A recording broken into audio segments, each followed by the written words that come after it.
నమస్కారం. ఈరోజు మన చర్చాంశం తులారాశి. తులారాశి. అవును. ప్రత్యేకంగా డిసెంబర్ 2025లో ఈ రాశి వారికి ఎలాంటి ఫలితాలు ఉండబోతున్నాయి, దీనికోసం మనం ప్రముఖ జ్యోతిష్యులు చింతా రుక్మాన్ గదారావు గారి విశ్లేషణను ఆధారంగా చేసుకుంటున్నాం. మంచి ఆధారం. అయితే కేవలం జాతక ఫలితాలు చెప్పేసి ముగించేయడం కాదు. కరెక్ట్.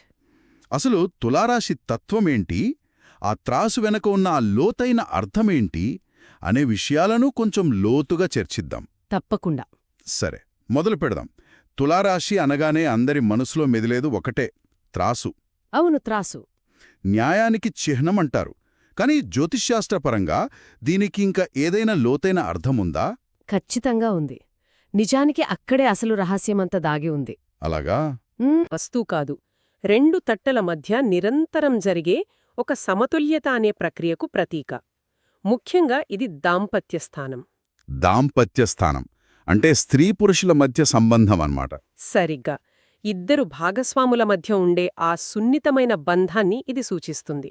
అంటే ఆ సంబంధాలలో వచ్చే హెచ్చుతగ్గులు, కష్టసుఖాలు వీటన్నిటినీ ఆ రెండు తట్టలు పైకి కిందికి వెళ్తున్నట్టుగా అనుకోవచ్చా?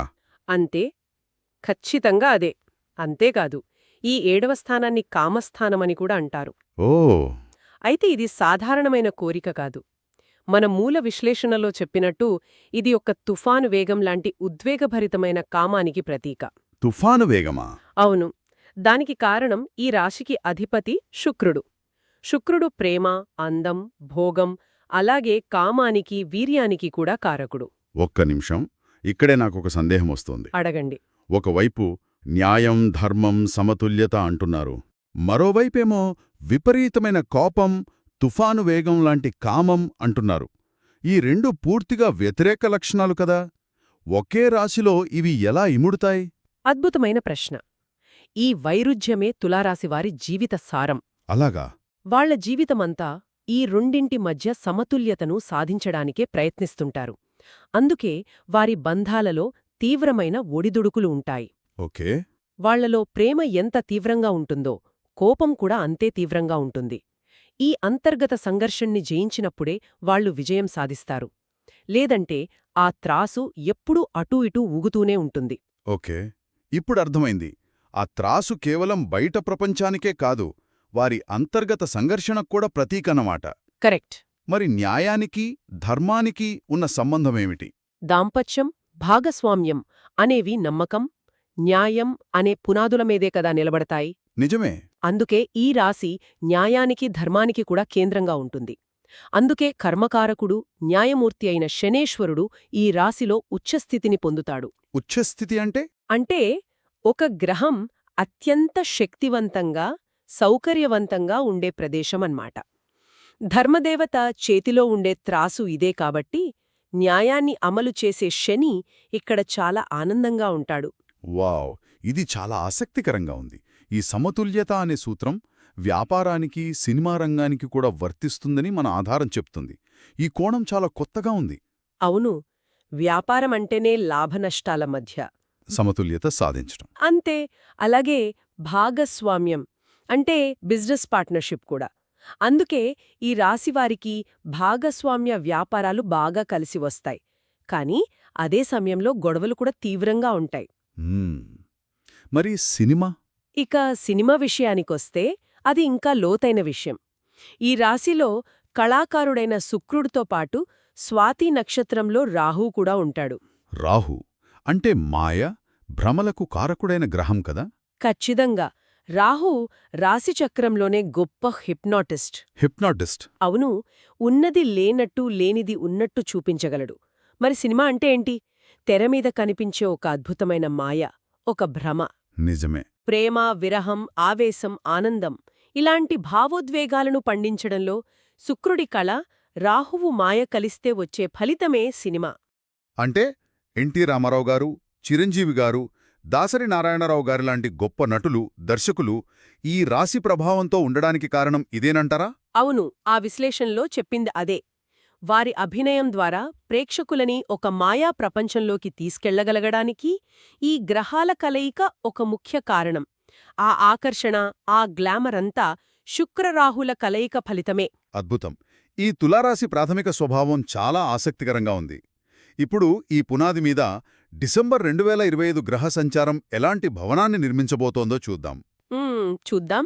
ఈ గ్రహాలు వారి సహజ లక్షణాలను బలపరుస్తున్నాయా లేక కొత్త దారులను చూపిస్తున్నాయా? చాలా బాగా చెప్పారు. డిసెంబర్ 2025లో గ్రహాలన్నీ వారి సహజ లక్షణాలను బలపరుస్తూ ఒక అద్భుతమైన భవనాన్ని నిర్మించడానికి సిద్ధంగా ఉన్నాయి. అలాగా? అవును. ఈ సమయంలో దాదాపు అన్ని ముఖ్య గ్రహాలు తులారాశివారికి చాలా అనుకూలమైన స్థానాల్లో ఉన్నాయి. ఉదాహరణకి కొన్ని చెప్పగలరా? ఏ గ్రహం ఏ స్థానంలో ఉంది? తప్పకుండా. ముందుగా రవి, శుక్ర, బుధులు 2, 3 స్థానాల్లో సంచరిస్తున్నారు. 2-3 స్థానాలు అంటే? రెండవ ఇల్లు ధనాన్ని, వాక్కును సూచిస్తుంది. మూడవ ఇల్లు ధైర్యాన్ని, ప్రయత్నాలను సూచిస్తుంది. ఈ రెండింటిలో శుభగ్రహాలు ఉండటంతో వారి మాట తీరుతో, వారి ప్రయత్నాలతో ధనాన్ని సంపాదించే అద్భుతమైన అవకాశముంది. ఓకే. ఇక అతి ముఖ్యమైన గ్రహం గురువు. ఆయన 9వ ఇంట్లో ఉన్నారు. 9వ ఇల్లు అంటే భాగ్యస్థానం కదా? కరెక్ట్. అదృష్టం, పూర్వపుణ్యం, దైవానుగ్రహం వీటన్నింటికీ ఇదే స్థానం. దేవతలకే గురువైన బృహస్పతి భాగ్యస్థానంలో ఉండటమంటే ఒక తెలివైన మార్గదర్శి అండగా ఉన్నట్టు. అద్భుతం. ఇక శని సంగతేంటి? శని అనగానే చాలామంది కొంచెం భయపడతారు కదా? ఇక్కడే ఒక అద్భుతమైన యోగం ఏర్పడుతోంది. అదేంటి? శని 6వ ఇంట్లో ఉన్నాడు. ఇది విపరీత రాజయోగాన్ని ఇస్తుంది. విపరీత రాజయోగం. ఆ పేరు వినడానికి ఆసక్తికరంగా ఉంది. అంటే ఏమిటి? జ్యోతిష్యంలో 6, 8, 12 స్థానాలను దుస్థానాలు అంటారు. అంటే కష్టాలు, శత్రువులు, నష్టాలు. ఓ. విపరీత రాజయోగమంటే ఈ దుస్థానాల అధిపతులు అక్కడే ఉన్నప్పుడు ఏర్పడుతుంది. ఇక్కడ శని, కష్టాలనిచ్చే గ్రహం 6వ ఇంట్లో అంటే శత్రుస్థానంలో ఉండటం వల్ల చెడును కొట్టివేసి ఊహించని శుభ ఫలితాలను ఇస్తుంది. వావ్. అంటే negative into negative equals positive లాంటిదనమాట. సరిగ్గా అదే. దీన్నే మన మూలంలో ఊరికి టచ్ చేస్తే 4 అని చాలా సరదాగా వర్ణించారు. ఊహించని విజయం వరిస్తుందని. అవును. ఇక రాహువు 5వ ఇంట్లో, కేతువు 11వ ఇంట్లో ఉన్నారు. ఇవి కూడా మంచి స్థానాలేనా? చాలా మంచి స్థానాలు. 5వ ఇల్లు సృజనాత్మకత, ఆలోచనలు. 11వ ఇల్లు లాభాలు, కోరికలు నెరవేరడం. అంటే ఈ గ్రహాలన్నీ కలిసి ఒక అద్భుతమైన టీంలాగా పనిచేస్తున్నాయి. అంటే గురువు అదృష్టాన్నిస్తుంటే శని శత్రువులను తొలగిస్తున్నాడు. మిగతా గ్రహాలు ధనాన్ని, సృజనాత్మకతను ప్రోత్సహిస్తున్నాయి. ఇది నిజంగా ఒక పర్ఫెక్ట్ కాంబినేషన్ లాగే ఉంది. ఖచ్చితంగా. అయితే ఇది తులారాశిలో పుట్టిన అందరికీ ఒకేలా వర్తిస్తుందా? ఇది చాలా ముఖ్యమైన ప్రశ్న. అవును. దీనికి సమాధానం లేదు. లేదు? లేదు. ఇది గోచారం ఆధారంగా చెప్పే సాధారణ ఫలితం మాత్రమే. ఒకే వాతావరణమున్నా